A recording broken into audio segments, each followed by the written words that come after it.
Welcome to tonight's show. I'm Alexa. I'm your head of online community here at Housecall Pro and your host for the Home Service Evening Update.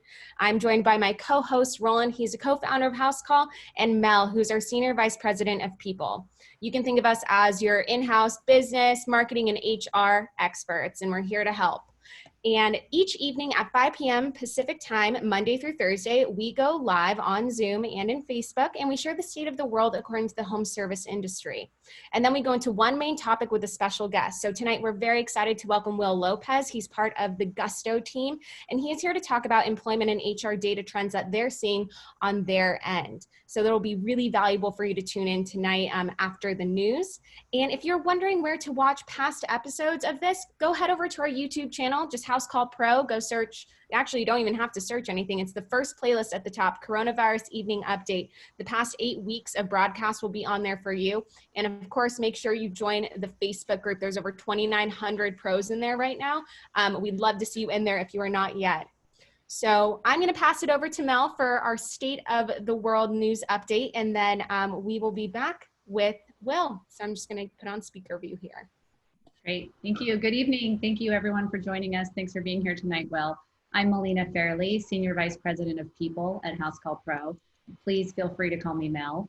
As Alexa said, we do come to you live Monday through Thursday at 5 p.m. Pacific for as long as we're needed. So we give you a recap on the news related to coronavirus and give you guests and information and a sense of community and hopefully a little inspiration here and there as well. So by way of introduction, I'm not a reporter or an expert in coronavirus. Rather, I'm a human resources professional. I have over 20 years of experience, and I come here to help each night and answer your employment questions. I'm also a homeowner, I'm a mom of 4, I'm a proud Marine Corps wife, and a huge supporter of the work that all of you are out there doing right now during these challenging times. With that said, here is your evening update for Wednesday, May 6, 2020. The Johns Hopkins dashboard is reporting over 3.7 million global cases, over 262,000 deaths, and 1.2 million recovered as of this afternoon. In the US, there we go, thanks Roland, always the great assist there. In the US, we're at over 1.2 million confirmed cases, over 73,000 deaths, and last check was, almost 190,000 recovered to date. So watching that nice green number creep up. New York State and New York City both reported decreasing daily incident for the 3rd consecutive day. So that's the lowest daily value for each of them since March 18th. The percentage of tests performed with positive results also continues to decline in New York. So this is an encouraging trend. President Trump said that he'll now add 2 or 3 people to the coronavirus task force, and that they will be focused on reopening the country. He also suggested that some of the current members may leave the group. So yesterday, as you may remember, I reported that the vice president and then the president announced that the White House coronavirus task force was being wound down. President Trump had said that his focus was shifting to reopening and a different group would be set up. But today, he said that the current task force will continue indefinitely. At a White House event earlier today, when asked about the change in direction, he stated that, quote, "I had no idea how popular the task force is until actually yesterday when I started talking about winding it down." So it looks like that's just going to expand into the next phase as opposed to winding down and the new committee being created. Speaking of next phases, we're on to the next phase of debate and discussion over continued economic stimulus packages. So there's indications that the next round may help hard-hit states and local governments, something they talked about with the last round but didn't get through. Also looking at it potentially helping the Postal Service and funding more aggressive contact tracing programs to track the spread of the virus. The lawmakers are still divided over spending and how ambitious to be in the upcoming pandemic response bill. So we'll keep you posted on that. On social distancing, on May 4th, less than a week after extending a statewide stay-at-home order, Arizona Governor Doug Ducey, and I know we've got some folks from Arizona on this call every night, that governor issued an executive order relaxing some of the statewide restrictions. So this new order permits barbershops and salons to resume operations and restaurants to resume dine-in service. So these businesses must implement social distancing and other safety measures. But they can reopen starting May 8th for barbershops and salons and May 11th for restaurants, despite the previous order to stay at home that was scheduled to expire not until May 15th. In Utah County, Utah, local health officials identified a COVID-19 outbreak, specifically 2 outbreaks associated with 2 local businesses that were not adhering to Utah's recommended social distancing practices. So those 2 outbreaks resulted in 68 total cases, including 48% of employees at 1 business. So the announcement about these 2 outbreaks followed a recent decision by Utah Governor Gary Hebert to relax statewide social distancing restrictions as they had transitioned from, quote, a high risk to moderate risk scenario. So we're going to start to hear lots about risk levels, reopening levels, dates moving around. Overall, Johns Hopkins researchers who produce that map that we look at every night, they state that as different areas begin to relax social distancing measures, it's going to be critical to monitor the trends in COVID-19 in order to quickly identify any increases in community transmission. So we will keep an eye on their updates for you and give you the information that you need here every night. I feel like in software too, we do a lot of A/B testing, and I feel like with 50 states, we can run a lot of A/B tests. And so keeping track of, obviously where and when and what types of restrictions each state offers, we'll be able to figure out, is this optimal? Is this not? Can we change? Do we go back? Do we go forward? So we're going to be keeping a close eye on this stuff because we're going to probably start seeing some interesting things start to happen pretty soon, or not, which would be the best of all cases. Yeah, isn't it? Yeah, you're seeing lots of calls online for barbershops and salons to be essential. I know quite a few people who've been cutting their own hair with varying results. I tried yesterday. It didn't go great, but I'm going to work on it. Yeah, definitely. Here's the last thing that we have. We've got the Home Service Trades Health Index. This is data average across all of our pros. This is actually live, so if you guys want to go check it out for either your state or your industry, you'll see some varying results. Maybe home cleaning, definitely took a bigger hit than HVAC. Obviously, it's getting really hot, and with people being in their homes now more than ever, you even see that last week it was higher than this week. So this is something you can keep track of. We added some extra data in here for you guys in terms of variance in between scheduled jobs and completed jobs. So you can toggle that right here. But this is live data. So if you have a feeling in your stomach, you have that gut thing that you're like, ooh, I'm doing better or I'm not, this is a good place to check. So we'll post that link in here for you guys. You guys can browse on it, stay up to date. We update it every week as we get more data, but we'll keep kind of covering it here just to make sure that everybody sees it. I know it is for sure getting so hot here in San Diego. It is like 82 degrees. So hopefully that means some good stuff for you guys in the HVAC industry. All right, thank you, Mel, for our news update. Mel is going to stick around tonight as our in-house HR expert, and I want to welcome Will Lopez to our show. So Will is the head of accounting community at Gusto. It's a platform that helps more than 100,000 small businesses nationwide pay, insure, and offer benefits to their hardworking teams. So he's sitting down with us tonight to give a data-driven take on furloughing versus dismissals, really what employment trends they're seeing, and also what to look for if you're seeking the help of an accountant, which he's going to speak more on later. So Will, can you give us a brief overview of what you do and what Gusto does? Yeah, so thanks for having me. This is really exciting. I mean, what don't we do, right? We just all hands on deck at Gusto. Generally speaking, people know Gusto of just payroll, benefits, and HR, but the last 5 or 6 weeks, we've just been head down in making sure that we're creating a bunch of content, bunch of product around trying to support small business owners and accountants weather this entire thing, which has been really interesting to see unfold. So the past 5-6 weeks, we've created something like 20 product updates around coronavirus. I think a big thing where a lot of the industry took a big hit was obviously with their teams, right? And the CARES Act and everything that happened with the CARES Act was about unlocking a lot of the relief. So we've had to create a lot of product experiences to help small business owners unlock that relief. And so I oversee the team that generally supports the accountant side of things, but accounts serve with and empower small businesses. So it's working really closely with small businesses or accountants that serve them and trying to help them weather everything that's going on. So thanks for having me. This is great. Let's get started. Thank you for being here, Will. Great.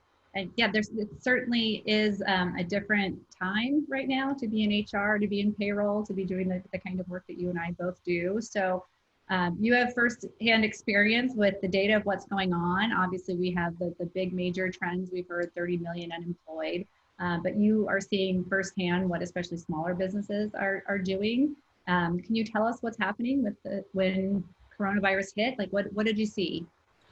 Yeah, so, we released a really good report, I think, last month that kind of had some month-over-month percentage increases in terminations and layoffs. And what we saw were like the top 5 industries that took a really big hit when this thing unfolded were food and beverage, salon and spa, sports and recreation, arts and entertainment, and retail. So what we saw in a month-over-month spike was in food and beverage, it was like 155% increase in terminations, and then percentage increase in layoffs was like 9,000% for food and beverage. And so we just saw that everyone was trying to accommodate and adjust their workforce according to coronavirus because we had totally shut down. And I think the stat on Friday was 97% of all America was pretty much in some sort of shelter in place or stay at home order, which pretty much shuts everything down and causes everyone not to go out and spend money. So you have to, for those particular industries that are very hourly driven, they had to readjust and figure out how are they going to maintain their business. So a majority of the behavior was just laying everybody off. And so we saw those industries took a really big hit. And obviously that's why unemployment took a huge spike, right? 30 million unemployed, which kind of suggests that the unemployment rate, which hasn't been adjusted yet, is around 21, 22%. And the highest it's ever been was, back in the Great Depression, 1933 at 25%. So we're teetering historic times here. And we're trying to obviously not hit those historic times, but that was the interesting trend early on. Okay. And is there any sense for how many, attempted to do temporary furloughs versus what might be considered a more permanent layoff? Is there a way to have some insight into that? Yeah. So, so a lot of the behavior that we saw between furloughs and terminated employees were initially right off the bat terminations. And I think there was a lot of confusion around the CARES Act and a lot of confusion as to, businesses really understanding that they didn't have to terminate employees, but they could furlough them. Because what ended up happening was an onslaught of downstream effects occurred when you terminated someone. So if you had employees like using benefits or had benefits or 401k, when you terminated an employee, it ended up terminating their benefits and then getting them on things like COBRA. So I think that in the initial stages of things, there was this learning curve of like, oops, let's not terminate, let's furlough. Right now, a lot of companies are furloughing, understanding that they're getting access to funding like PPP or EIDL or even local and private stuff in order to hold them at bay, get that money in the door, and then get them back on payroll. Right. And also something that is in many states is if you are terminating someone, you've got to process all that final paperwork, the final check, cash out, PTO, right, accrued vacation. If it is a furlough or a reduction of hours, in many states, there's not that requirement. Certainly Gusto knows better about the 50 states than I do, but that's one thing that's often a misconception is that you can sort of not schedule someone for hours, keep them on the payroll, not earning, but still be in your system, not have to pay off vacation and all of those things. So I think there's been some tough learning around that for some people. Yeah, there's a lot of downstream effect when you terminate an employee. So it's best to just furlough them if you know you're going to rehire them, right? And that's really what the entire CARES Act was all about, to try to obviously, ideally, get money in your hands as fast as possible, right? TBD there. But, the whole purpose is to hold them at bay and then get the funding in the door and then get them back on payroll. Yeah, so I feel like one of the things that we did early on when we started this coronavirus nightcast is we said, hey, as soon as the PPP came out, EIDL, those ones, we told our pros, go get it, go get it, go get it. How to get it, when they simplified it, go get it again, go apply. So for some of our pros, they've gotten it. Obviously, we've all seen on the news what has happened for some portion of where the PPP was supposed to be allocated and it didn't end up being allocated. So for our pros that started getting those PPP loans coming in, they've got money sitting in their bank right now. What's the advice that you give them, and what's the advice you give to all your Gusto customers too? Yeah, so if you get money and you got it, That's extremely amazing because a lot of people have been struggling trying to get the funding. So if you have funding in the door, then use it, right? Start paying your team, start paying your bills, start paying those qualified expenses. So you don't want to sit on it. And the whole thing has always been about the speed of cash hitting your pockets and the pockets of your teams, even with all the missteps that have been going on. So what you want to do is just start spending it right away. And then start working towards completing that PPP loan forgiveness stuff. So Gusto, I think last Thursday, rolled out a really slick report around PPP forgiveness. So that way you can start getting that process going. But you have an 8-week period for the time that you receive the PPP loan to getting it forgiven by the lender that you want to be very conscientious about to start obviously proving out those expenses, because spending the money is what's going to actually get it forgiven. If you sit on it and you don't spend it, it's actually not going to cause forgiveness for you. So they're not going to give you money just for free. They want you to get that money and start spending it and getting your teams back in the door and getting your teams back on payroll. Yeah, and we've got some pros obviously that are chatting with us live here. One of the pros is asking, where can we get that forgiveness sheet from inside of Gusto? Because I know that we've got a lot of people that are both using Housecall Pro and Gusto, but where would they go about finding that? Yeah, so Gusto has a dedicated area on the left-hand side called Covd-19. So if in your dashboard at Gusto, if you click on Covd-19, and I can share my screen if we want, you could actually click in there and there's a tile that says Paycheck Protection Loan Forgiveness Report. You just click that, you fill in the information. So you just disclose how much you got and when you got it. And Gusto does all that reporting for you. And based on from the date that you got that funding and all the payrolls between that date and the date of that report, Gusto will do all that calculation and analysis for you and totally serve up all the details. So you just print out that report and then you just start running towards the lender and trying to give them all the documentation. Yeah, because ultimately they're going to be scrutinized and they're going to be looked at. Hey, were the PPP loans you give out, were they used for the right thing? All the same kind of things. And obviously what part of it will be forgiven or not. Ultimately, if you don't end up using it, it becomes a loan, Right. Albeit a very generous loan, low interest rates, all the things, 2 years to pay back on the PPP, 30 years on the EIDL. But still, make sure whatever you can get for free or forgiven, do that. And stuff like that makes it super easy. So let's talk about some of the pros that couldn't get the PPP loan. What are you advising that they should do next? Because they've probably applied a lot of places and either been denied or not heard anything back. So what's your advice there? Because I feel like a lot of our SMBs are kind of in that place. Yeah. So, overall, the SB actually rolled out a tracker. So I would still keep your ear close to the railroad tracks. And they have a tracker now that discloses how many loans have been guaranteed. And I think the last count is 2.4 million with over 5,000 lenders, totaling something close to $200 billion. So just keep your ear on the pulse of that whole program. Don't give up. And I would say still press forward. For those who haven't gotten funded or got denied or something like that, there are other SBA funding sources. PPP isn't the end all be all. You have the EIDL, right? For those who want to grab money there. SBA has express loans. SBA has the express bridge loans, just to name a few. There's also a tremendous amount of private relief that's out there. Just a few that come to mind. Zapier's $1 million small business assistance fund, right? Salesforce has this $10,000 small business grant money. And then recently, Gusto rolled out a relief tracker on its website, free for everyone to see, that actually serves up a ton of the stateside and industry-specific relief. And so you can navigate those details totally up to date every single day. We have a team that's on top of it, and that gets you all the access to either the private stuff or the state stuff. So, if you can't get the PPP, don't hang your head. There's a lot of resource out there from the private side. There's a lot of resource out there from the state side, and I would go for all of it all at the same time. And so that'll be your best chance of success, to just dive for the pile of cash that not only the federal government is offering, but then the state side offers. Yeah, so we got it pulled up right here just on the shared screen real quick. Yeah. So you can search by state. You can see all the different programs that are there. You can go in, you can click, it's up to date. I almost feel like part of this is, if you guys went to college and you had to go apply for a bunch of financial aid, there's all kinds of people that are offering grant, and you just got to go shoot, and just take it and go and take it and go, because this stuff runs out pretty quick. And if it's not up to date, or if you're not up to date, it runs out quick. So Yeah, that's actually a really good point, because I think a lot of small business owners have been putting all their eggs in that PPP basket and some of these federal baskets, and there's just so much relief out there from private sources, from state sources, that there's just not a lot of awareness on. So I would just dive for that relief calculator, see what's out there, and just go for all of it.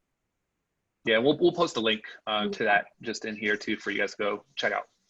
Awesome. Thank you, Roland. And remember, guys, too, if you have any questions for Will or Mel along the way, put them in the Q&A if you're on Zoom, and in the live feed if you're on Facebook. And Will, before we get into this next section, I wanted to ask you, Mel, can you give some examples of what I could spend with my EIDL money or in my SBA loan money? EIDL and SBA. So we've put out some good content as well, and I'm sure Gusto has some. But they are different. So remember, the PPP is to protect paychecks. So they want you to spend the majority of that on your people, on making sure that they've got paychecks coming in. There's also some requirements to keep your FTEs. There's another one of your new acronyms, your full-time equivalent. So keep your folks at the same level, so not permanently lay off people, bring people back. So that one's the pretty straightforward one. As far as forgiveness, and as Roland mentioned, it's also possible that if you don't spend it on that, but it will turn into a loan with a fairly short payback period. Yeah. But the idea is to put money in the hands of your employees. So just think of that one as the place that you put money into your employees' hands. The EIDL, on the other hand, in this video, we're going to walk through how to apply for a small business loan. Roland. Okay, we're good. We actually have a walkthrough of how to. I was going to post the link into our article, and when you pull it up, it actually gives you a walkthrough of literally how to apply for the EIDL. So that's the small business loans up to $2 million. And so, those are different than the PPP. Those are, as Roland mentioned, the larger amounts, larger payback period, and those are for businesses with fewer than 500 employees.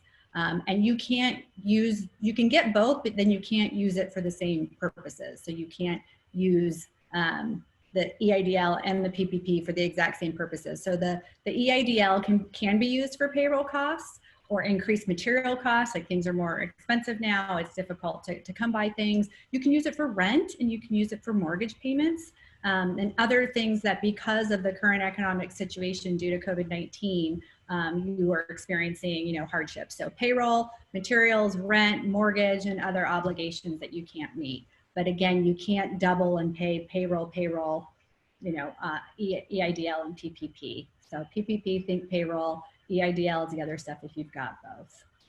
Yeah, and let me add to that, for those who are trying to take advantage of that Social Security tax deferral, there's a little bit of a interesting relationship between like the PPP stuff. So basically, long story short, if you get your PPP loan and you don't know if it's forgiven, you can also go for the Social Security deferment, which basically means that your portion of Social Security tax that you end up paying for your employees, you can defer it for up to 3 years. Or at least half of it is due at the end of next year, and then the other half the year after that.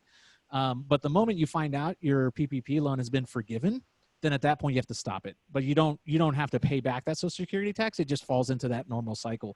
So if you're still looking for more cash and you've received your PPP, or whether or not you have received it, go for that Social Security deferment, which our platform offers that, allows you to defer your taxes. I'm not sure about other platforms, but that's a great way to have a combo effect of that relief. That's awesome. So Mel just posted the EIDL the blog post on there that breaks down everything she just talked about. So Will, let's get into our next section. Gusto published a really great COVID-19 employee report. And so I've been reading that. What did your report conclude here about the trends you're seeing since COVID-19 started? Yeah, so a lot of things, right? Data analysis. We have a data science team here at Gusto, and based on our data, we saw 3 major things. We saw that lower income employees are more than likely to be laid off than higher income earners. We saw that Gen Z and new entrants to the workforce saw huge deep cuts around layoff and furloughs. And then we saw that the jobs in low income areas are the ones that are at most risk. So as far as like low income employees, what our data saw is that hourly employees that were making less than $20 per hour basically experienced a 115% higher rate of layoffs compared to those making $30 or more. Right. And that's a huge disparity as far as like not only the amount of money that you make, but from those who are, let's say, lower income earners to higher income earners. As far as like the Gen Z force, it was really interesting. Workers under the age of 25 experienced like 93% higher rates of layoffs than workers above the age of 35. So there's this disparity. And a lot of it was really in, like I said, that restaurant and the restaurant industry and the tourism industry. Apparently there was a lot of younger employees within those sectors, and those were the sectors that were hit the most. And then lastly, the jobs in the lower income areas, employees who work in businesses located in lower income areas are 25% more likely to have been laid off compared to employees who are working in higher income areas. So when you look at our data here at Gusto and we're tracking, let's say, hourly versus salary and all this kind of stuff, it was an interesting perspective to see multidimensional impacts of coronavirus to those who are lower income, higher income, in bad lower income areas versus higher income areas, and then age gaps as well. Was there any data, Will, that you guys had that was like specific to just the home services piece or anyone that's in construction or that as it relates to some of that data? Yeah, we surfaced the top 10 industries based on our data. And in the top 10, manufacturing and wholesale and other personal services were probably close to something like that. But HVAC, that kind of industry, didn't surface in our data, or at least weren't as impacted in the top 10. A lot of the top 10 impacted industries were those that were kind of like very, very retail oriented, customer facing oriented, generally not B2B or business to business, even though I know there's, HVAC for personal homes and all that kind of stuff. But a lot of it was just tourism, food and beverage, right? Salon and spa. That's why I think a lot of those have made the news recently to try to reopen, because those are the ones that have been hit the hardest.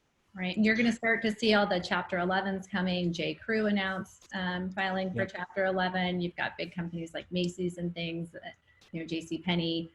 Basically, if you were in retail and you weren't selling groceries, right, you've probably been at home. Mm-hmm. Yep. No, that's tough. So speaking about as jobs are ticking up, we've got that trades health index that we showed kind of at the earlier part of the show here. So we're seeing this start to come back. It's not V-shaped. It is kind of U-shaped, although it still looks funky with some spikes in some of the industries. So obviously there's probably different strategies that our pros should start thinking about as they start thinking, hey, I got to bring some labor back. I need help. I've got an increasing volume. What do I do now? What do you think they should do in terms of what labor they should bring in? So should they be hiring new employees and treating them as such? Should they hire them as individual contractors? If they haven't furloughed them, they've got some different options.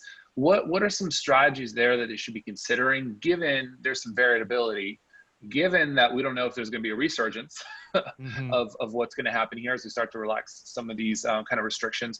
What's some of the standard advice that you see you guys at Gusto giving out, and maybe even some of the accountants that are kind of giving out there too, because this impacts that as well?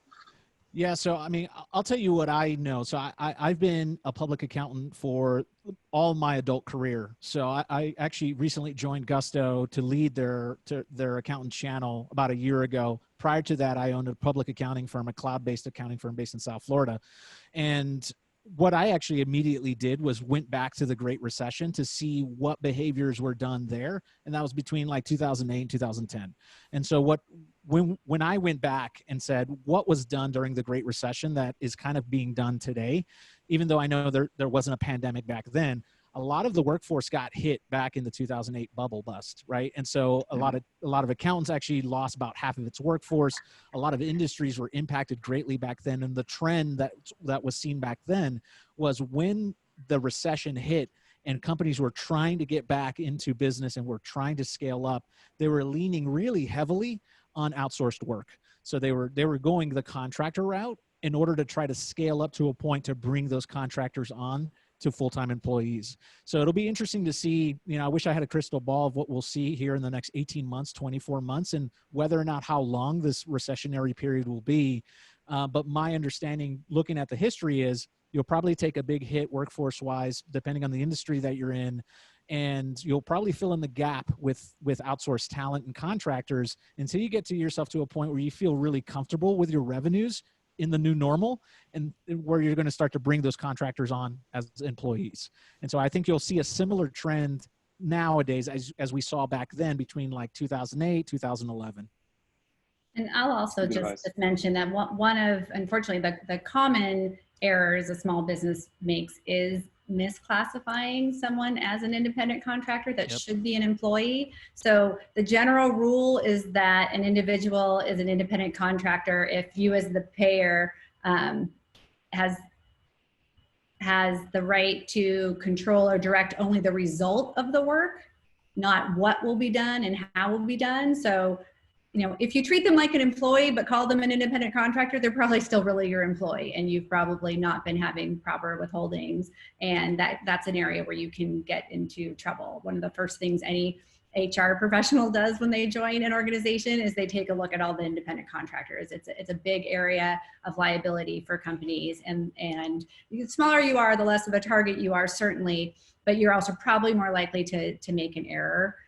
So just because you've called them an independent contractor doesn't make them an independent contractor. So it's definitely, and there are flow charts online and things that literally the IRS.gov, they have flow charts where you can try to determine if someone is an employee or independent contractor. But for example, I would not have an opportunity to just tell Alexa and Roland that they're now independent contractors. If I still control their work, tell them what to do and how it'll be done. Alexa, you've got to be here every night at 5 o'clock. This is what I need you to do. She's my employee, whether or not I want her to be or not. So just a word of caution there. There's a tip too for our pros that we give out really often is if your people are using your tools or your trucks, then that is automatically a huge red flag. I know a lot of our pros have a lot of passion and love for the tools, but if you're loaning them out, if other people are using them, if they're truly independent, they got to have their own trucks, their own sprayer, their own license, all their own stuff. And if they don't, you're getting really close to that line already.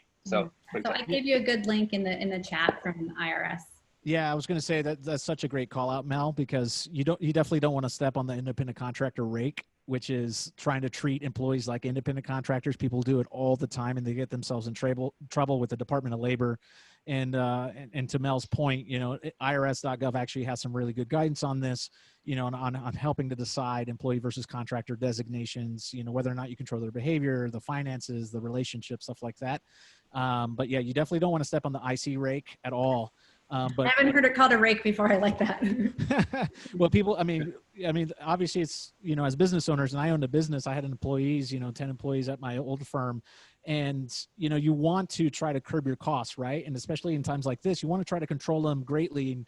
And there are decisions that are made under financial pressure, and you don't want to step on that rake. You want to keep yourself above board when it comes to treating your team like real either employees or contractors. So there's a great guidance on that. Another piece of advice I have there is sometimes what I'll hear is, hey, I had this, salaried employee, or maybe not salaried, but I had this full-time employee. I don't have full-time work for them anymore. So I'm going to turn them into an independent contractor and just schedule them for 10, 20 hours a week. Mm-hmm. Okay. It's a huge red flag to have the same Social Security number as an employee and an independent contractor in the same tax year, especially, right? So what you can do instead is just convert their salary to an hourly, or if they were already hourly, you're great. Just, schedule them for the hours you need. You don't need to convert them to an independent contractor to schedule them for less than full-time work. Awesome. So let's continue down here. Well, I guess this is a good question for both of you. Are there any important are there any new employment laws changing in 2020?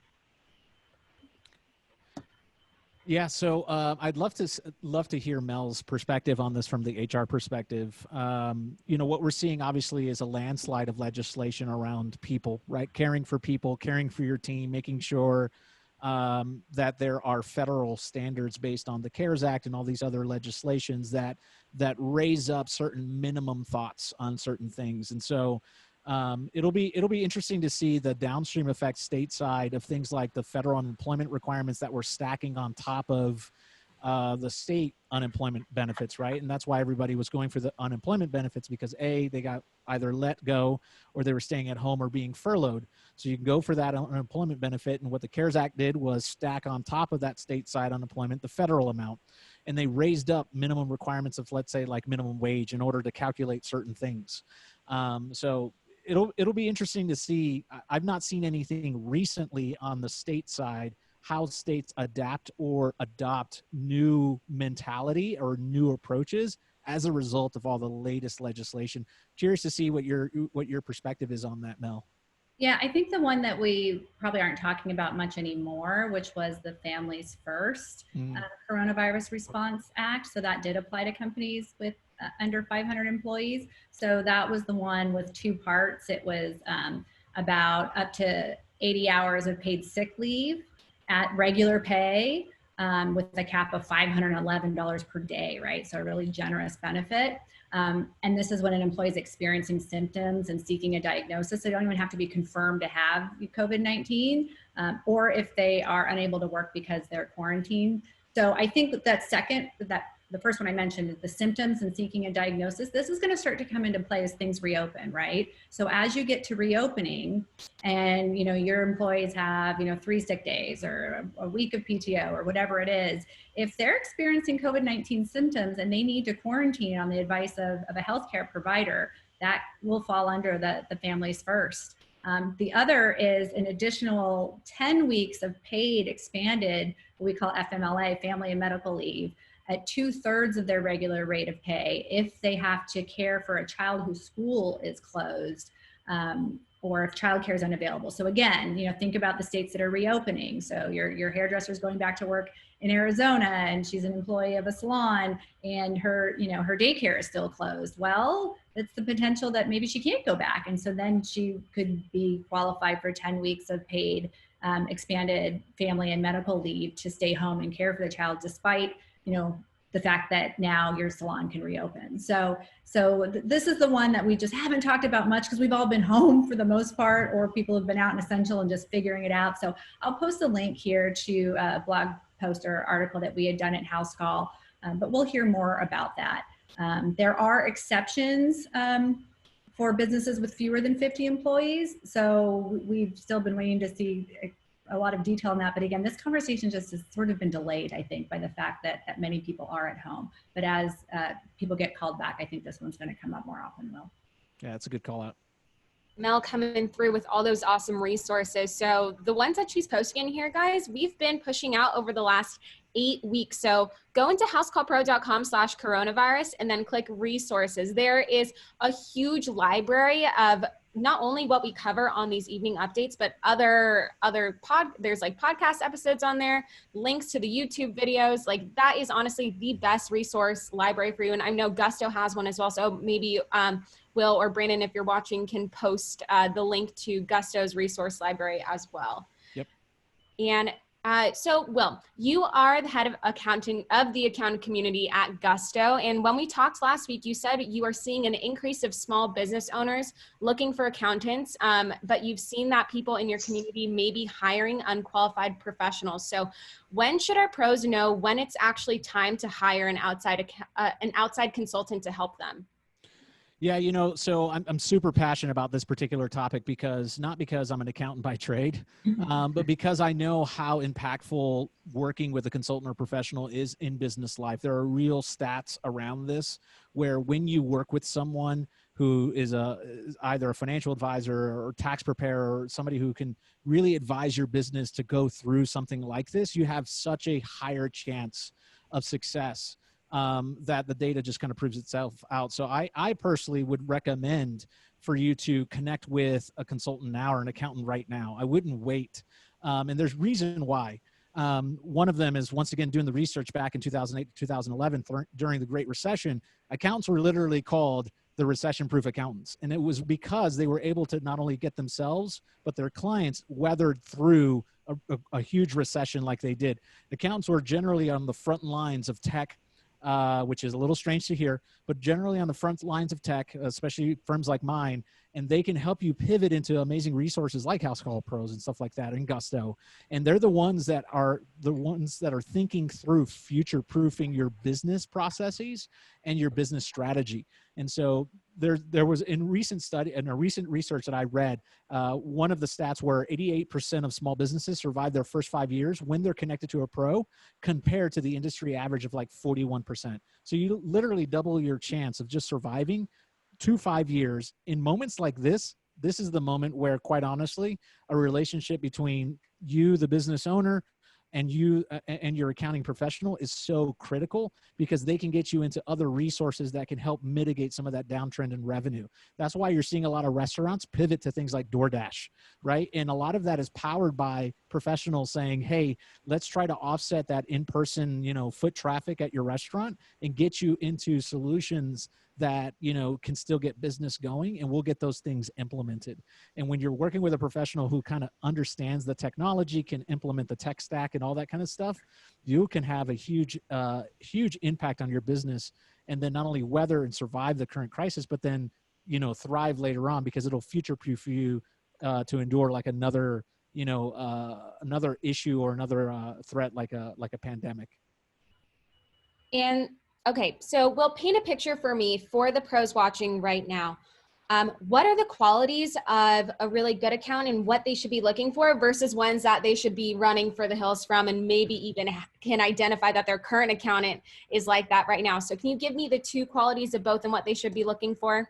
Yeah, I think accountants should have a personality. No, I'm just kidding. I think accountants, I think you need to be working with someone who is really down to earth, practical, is able to communicate really tough things in a very simple way, right? That just ends up showing somebody who has great communication skills, because at the end of the day, they're, let's say, seasoned business owners, because that's what they do for a living.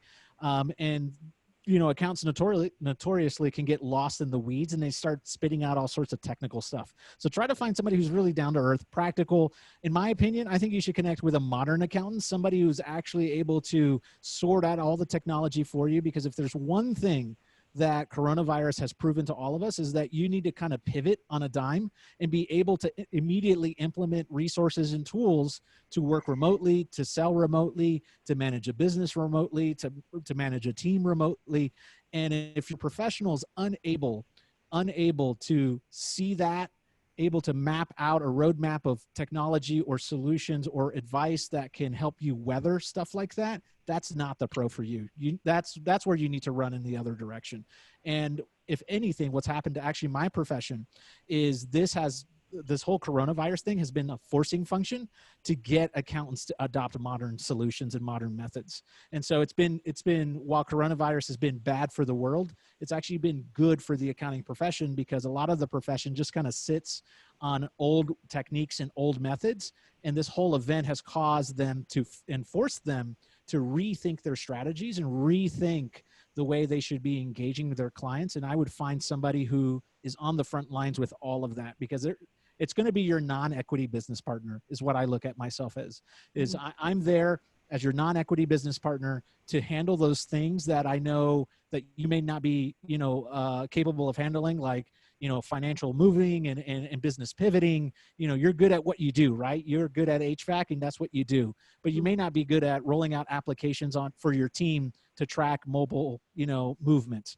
Or you may not be good at integrating that solution with your accounting solution, with your payroll solution to activate all the relief, right? So you need to find pros that empower that kind of stuff. All right. So Will, curveball, you ready? I'm ready. Question. Hold on, curveball. Sorry, curveball. Curveball time. Oh, sorry, Roland. All right, Will, speaking of modern, I'm a 12-person HVAC shop. Do you recommend I use QBD or QBO, and why?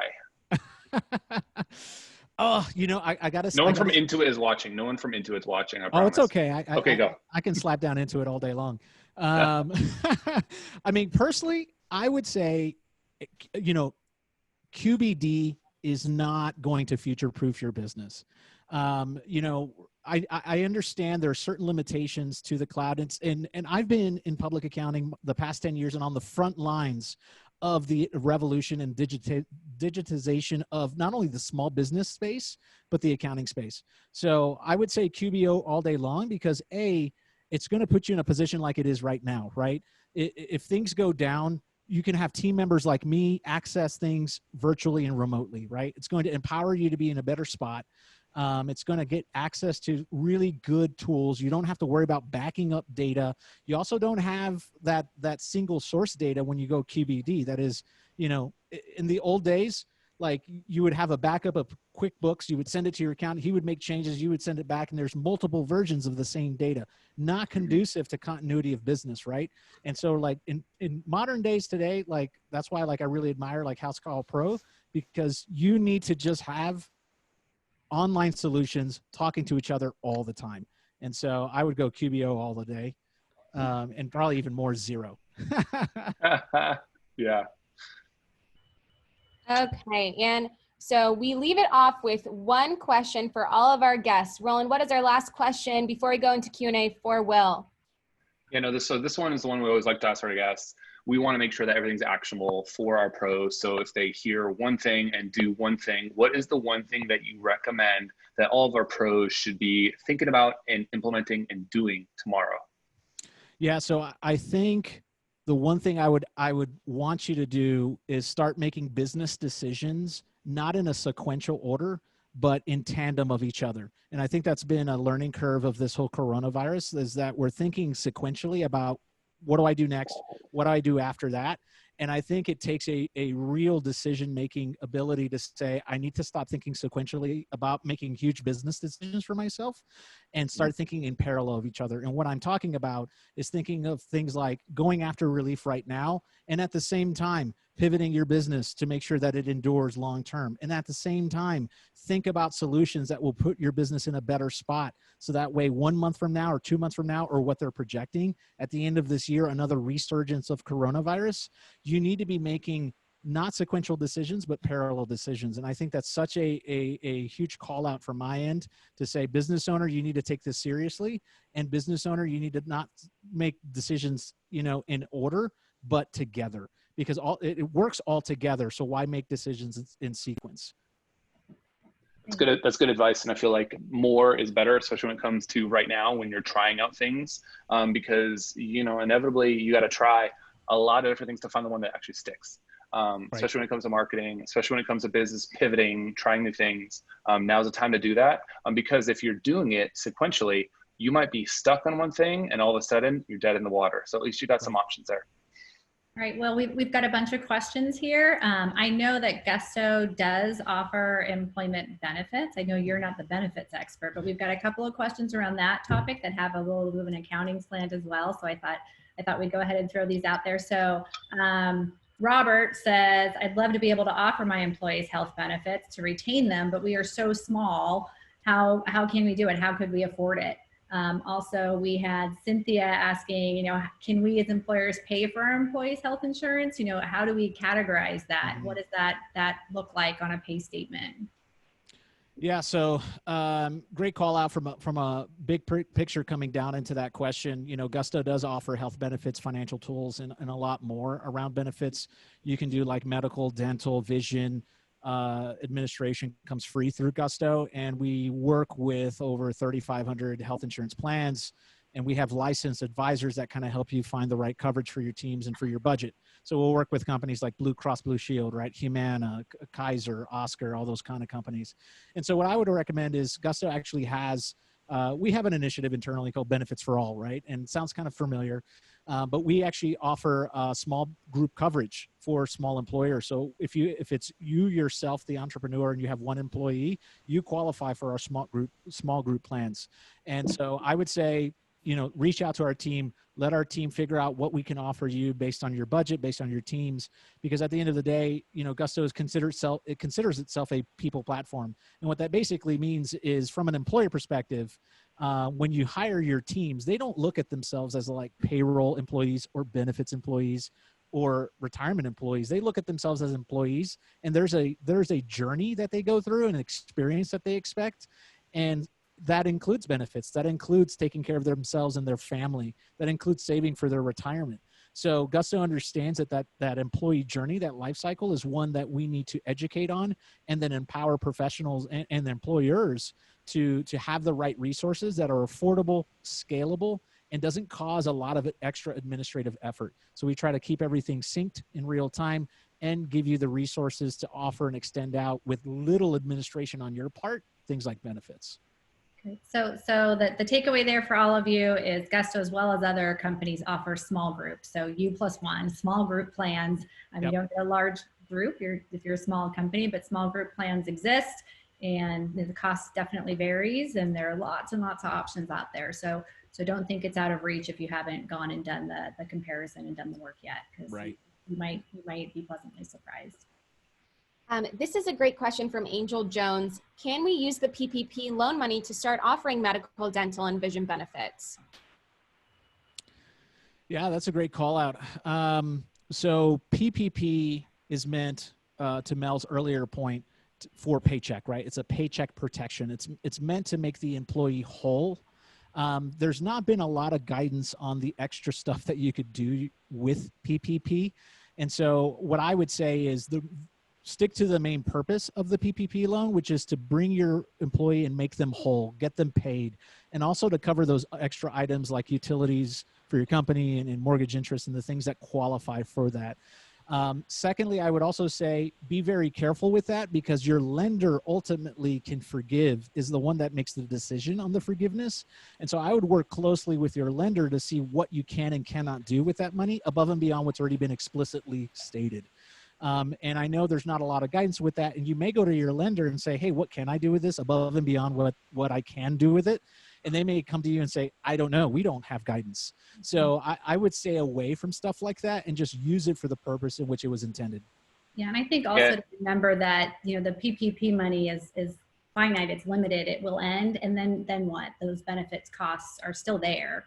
So, creating something that's not sustainable, not necessarily a good employee experience to have someone have to pop off benefits pretty quickly because the organization could no longer afford it. Yeah, and I would also say that some of the other relief that doesn't have a lot of the heavy requirements and mandates, like the private relief that you can get out there, maybe industry-specific relief, perhaps you can think through about offering benefits through those kind of reliefs, because there's not a lot of strings tied to that. If you qualify for it, you get it. Great, you can do whatever you wish with it, depending on whatever the grant is or the private relief. I wouldn't use the federal mandated stuff for, trying to get yourself in an accelerated position. It's really meant to make yourself whole. Yep. And I would just say, remember, 75% of it has to go towards the paycheck side of things. That 25%, there's a little bit of fuzziness that can still be forgiven. The other thing too, just a trick for you guys, if you're talking to your lender, try to get them to put it in writing. So ask them a direct question, get that email back. And if they say yes, you always have a little bit of what we call CYA, cover your ass. So that is something to consider if you're ready to get scrappy. Top voted question. We got a bunch of thumbs on this. This is Angie Moreno. She watches often here. So she asks, can we hire an IC, independent contractor, for a short trial period, then convert to W-4 EE if they are a good fit, so that workers' comp insurance isn't skewed in the next year's audit? Well, her answer is sort of in the question. If hiring them to do something that an employee would do, they are an employee. You can't call them an independent contractor. If they qualify as an employee, if they look like an employee, they are an employee. Now, you could subcontract to someone who's in total control of how the work gets done, in the case that they are truly independent, and then you could decide to hire one of your subcontractors. So that's slightly different. And on the accounting side, we'll add anything there. But in general, just having a test run of an employee doesn't work. Yeah, there's no such thing as a test run of employees. So I think you're pretty spot on, Mel. Yeah. All right, Alexa, what question's next? We got a bunch. Let's see. I'll ask a question for myself. Alka Patel says, what tips can you give on hiring right now? For example, where do we place employment ads, or how do we interview with social distancing in place? Great question. People are spending more time online. They're spending less time listening to podcasts, but they are spending more time online. So all of your social medias, if you have them, those are a really good place. Ask people to share. You can even offer referral bonuses to people who might help you find a good employee, $50, Amazon gift card for anyone who refers me to my next great hire, that sort of thing can be fun. And as far as how do you interview, I mean, we're sort of doing it right now, right? I'm sitting in what did someone call this? My parlor. I'm sitting in my parlor at home, and I have no idea where all of you are. But Zoom is a resource that can be used, and certainly phone calls are often where you start anyway. So start with the phone. You can move to video. You can do socially distanced interviewing as well. I recommend something out in sort of open air and space, but it is a challenging time, that's for sure. So certainly you want to follow any of the recommendations of your state and local governments as far as contact, but we do a ton of video interviewing at Housecall during normal times.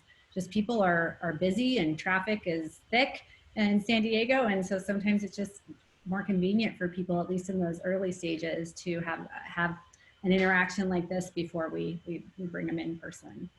And remember, guys, if they can't figure out how to get on Zoom, you just dodged a bullet. That's what Angie said. It helps show how tech savvy they are. Perfect. That's awesome. Okay, Yeah, so sorry, go ahead, Will. I was going to say, in fact, there's some really amazing virtual solutions to have employees or prospective employees fill out surveys, submit video submissions. I'm thinking of things of like smartrecruiter.com. You could easily scale up background checks using things like Checker, and Checker is an amazing solution that really does background checks that kind of help your business move forward. And so there's a lot of resources now that you can ask for, questions that can be answered remotely, ask for video submission in the recruiting software, and a lot of that kind of gets you that that social distance in place. I like that a lot, because one of the things we talk about on the show is how to hire good people. And we talk about hiring people with personality, and you want to meet those people virtually. And if they put up a good video, they're going to turn it on for your customers. So I think that is a great recommendation. And one more question that's actually been across both Facebook and here. It's about how to actually, so from Facebook, this is from Tamara Mattingly, and then we have a couple of anonymous people asking on Zoom, how do I actually pay my employees with the PPP? What does tracking for that look like? Yeah, so I can answer that. So you would pay your employees like you normally would through payroll. PPP is just like money that's been given to you, so that way you can run payroll through your normal payroll provider to pay that employee. Hopefully that payroll provider will do things like what Gusto has done, be able to track that those payroll runs and be able to serve up that data in that forgiveness report.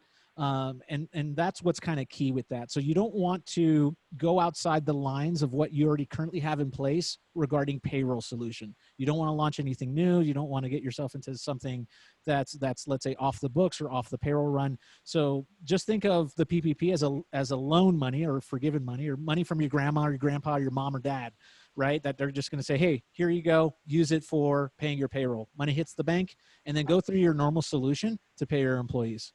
We do have some pros who were sort of early to receive this money and just wanting to make sure that they knew exactly which money was their PPP money. We're linking, a new account as like, this is where I'm going to pay my payroll out of. I'm going to deposit the PPP into this bank account, and the only thing that's coming out of here is payroll, so that they felt really secure in that. So there's been some nice creative solutions out there. No, that's really good. I mean, it's always about like separating your money and just making sure you're using it.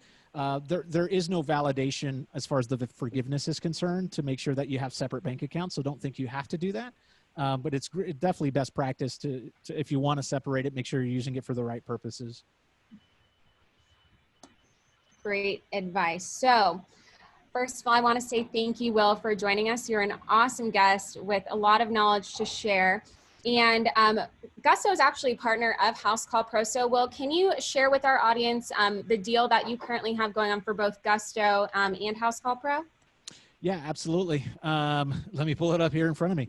But yeah, so for Housecall Pro users, we're giving away the first 3 months of Gusto for free, and then the 3 months after that, 50% off.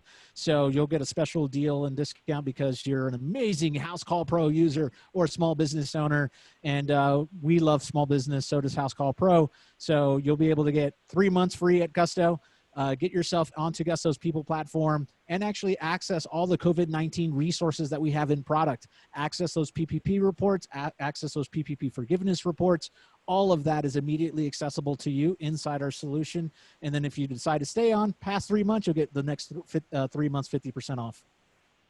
That is a That's super deal cool. if I've ever heard of one. And if you're a non-Housecall Pro user, what is the deal you currently have going on there? Yeah, so right now we're offering 3 months off or 2 months off for those who are not Housecall Pro users. So you won't get that 50% off, but if you go through Housecall Pro, you'll get that extra benefit. You'll still get access to the Gusto's platform and those COVID-19 resources. Also forgot to mention, if you're not connected with our pro, Gusto has a partner program where we have Gusto accountants, Gusto partners that can help empower you there. So we're trying our best to make sure that if you're a small business owner that's not connected with a professional, we actually have certified professionals or a list of professionals that have joined Gusto's partner program, joined Gusto in the partner mission, and making sure that small businesses succeed and survive and thrive. And so you can get access to them as well. That's an awesome. That's awesome. So yeah, we get asked all the time for good accountants. So if you're wondering, we've got a couple certified partners. They've got a whole bunch in this list. So if you sign up, you'd be able to go figure and get one out now, because you guys heard the stats. You are going to be far better off, especially in hard times now, that if you have this, what do you call it? The non-equity business partner on your side, checking over things. Exactly. So tomorrow is our last broadcast of the week, and we are airing our interview with Barbara Corcoran. She's a shark on Shark Tank. We pre-recorded it. We had an interview with her yesterday, and some of you were able to watch it live, and I think you guys can attest. This is one you do not want to miss. Me personally, I had 2 pages of notes, and I was the one talking to her. So please join us tomorrow at 5 p.m. Will, the whole Gusto team, you're, of course, welcome to join as well, too. So that is what's going to wrap up our evening update for the week. I posted a link in there. So I always say at the end of this, let's go continue this conversation on Facebook. So Kendra actually posted what Will's final send-off to you guys was, the one actionable takeaway. So go click on that link. I just posted it right now. If you want to continue this discussion further in our Facebook group, to connect with other pros, maybe get some recommendations for accountants on there, that's what that's for. So we'll see you in the Facebook group. Thank you, Will. Thank you, Gusto. And we will see you tomorrow. Hey, thanks for having me.